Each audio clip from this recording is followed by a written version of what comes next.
Hi, welcome to the small shed. This week I'm looking for some alternative accommodation. See you in a minute.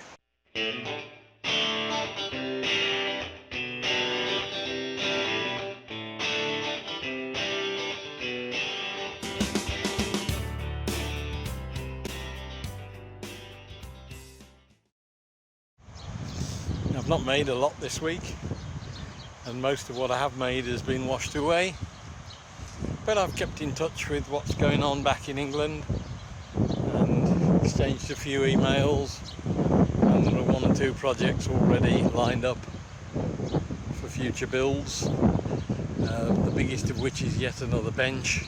This time it's for folks outside a local Morrison's supermarket. Morrison's have been very good to men in sheds and let us do bag packs there, and they decided the other day they have a team that does community work, and they thought that it might be nice if we built them a bench for the folks, the shoppers, waiting for the bus. So it looks like yet another bench build. This will be a glorified Beryl's bench design, but probably 5 foot long. So there's still plenty to come. I've also been thinking about other builds, the pallet wood car, things for the grandchildren. So hopefully it won't be long before we've got some new builds coming out. So here we are, 100 videos on, and I decided it was time to try and find a new location for the small shed. England at the moment is suffering some pretty awful weather, soaking wet, so I thought I'd come up and have a look at Sambu in Minorca, and there's some caves up here that look an ideal location for the shed if we moved it. Just have a look. So we start with the small one. It's probably about the same size as the small shed, but I think I'd have to bend down quite a bit to get in and out of there. So we'll move up the rocks a bit. Outside workbench.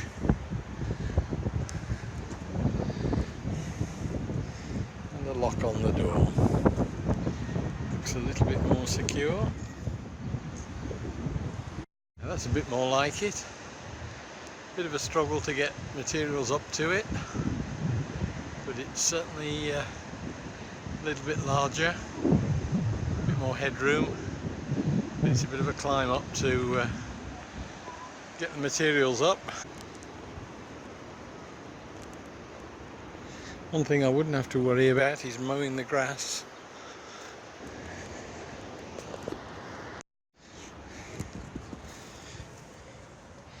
Now I could sleep in this one. A little bit damp.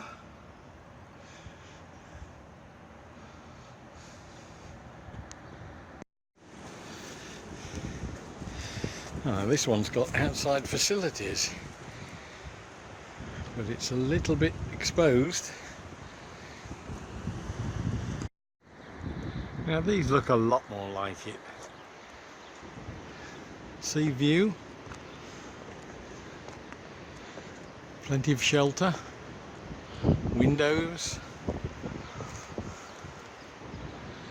That could be the answer, but unfortunately I really can't see the joy in carrying all the materials up this high. So I think I'm going to have to ignore that one and abandon the idea of moving over here. So what's this all about? Well, we've reached yet another milestone. It's video 100. In fact, I think it's about 104 that I've made in the last 11 months. So I thought it was just time to have a quick look back at some of the successes and some of the failures that we've had over the nearly a year now. First off, I think to look at some of the things we've achieved, and in itself 100 videos in about 50 weeks has been something that I'm quite proud of. It's quite a hard task when you get down to it. I have a huge respect for the guys who are out there working from making a living and turning out 1 or 2 videos a week, because I struggle to get 2 a week out, and I've got virtually every day to do whatever I want to. They do take up an awful lot of time, and I think it's fair to say that any project that you make takes about 3 times longer if you're videoing it. So it's something that you should perhaps appreciate in a lot of the videos that you see, particularly the well-produced ones, so that excludes me. The amount of time and effort taken with all the various camera angles and editing afterwards is something that I have found out to be quite a huge task. But we've built some things. We've built some benches for love seats for old age pensioners, benches for children at the first school, set of play equipment for the grandchildren. Repaired a lot of things, from hair dryers to Bluetooth speakers, and I've made an awful lot of carts and equipment for the new shed that I made just over a year ago now. So on the plus side, there's an awful lot of makes, but just so as you don't think that it's all easy and that I don't make mistakes, I just thought I'd let you see some of the more outstanding ones that have occurred over the last 100 videos. A lot of lessons to be learned from these. First and foremost, if you're recording with new equipment, don't forget to turn the microphone on.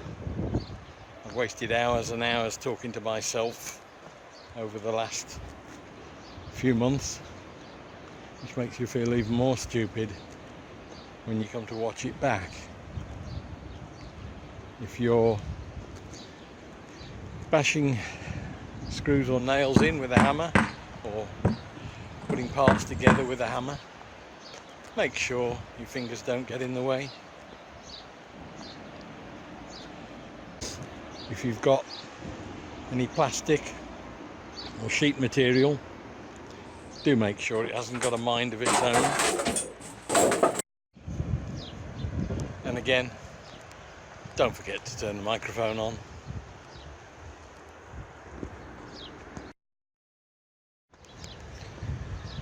Always be aware of what's going on behind you, and always think about what you're going to say before you start.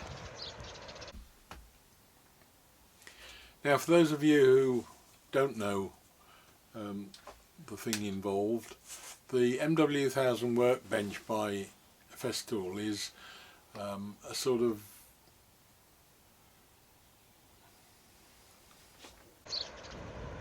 don't lose focus.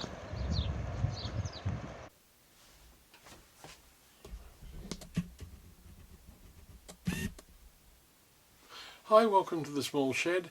This Saturday we're going to do a little repair and have a... And above all else, don't forget to turn the microphone on.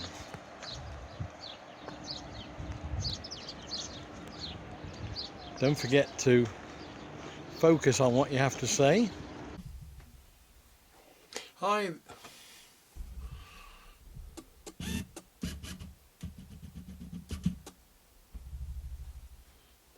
Hi, this week I'm looking at how I put... Hi, this week we're looking at how I put the floor... Hi, this week we're looking at how I put the floors and the foundation.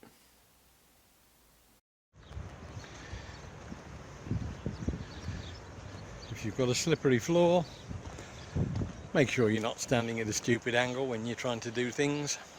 So here we are. Oop, falling over. As ever, measure twice, cut once.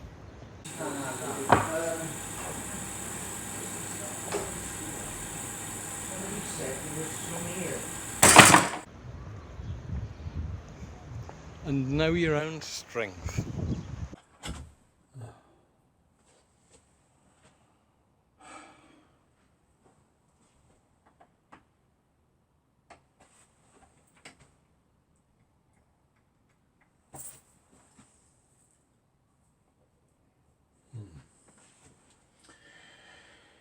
Right, how do I get out?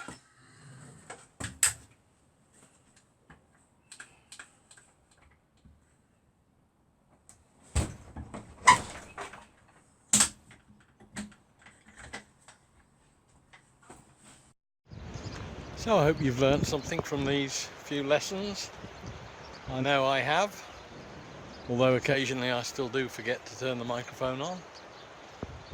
And next week, hopefully, I'll be back in England in the pouring rain, making something new. And I'll see you then. Take care. Bye.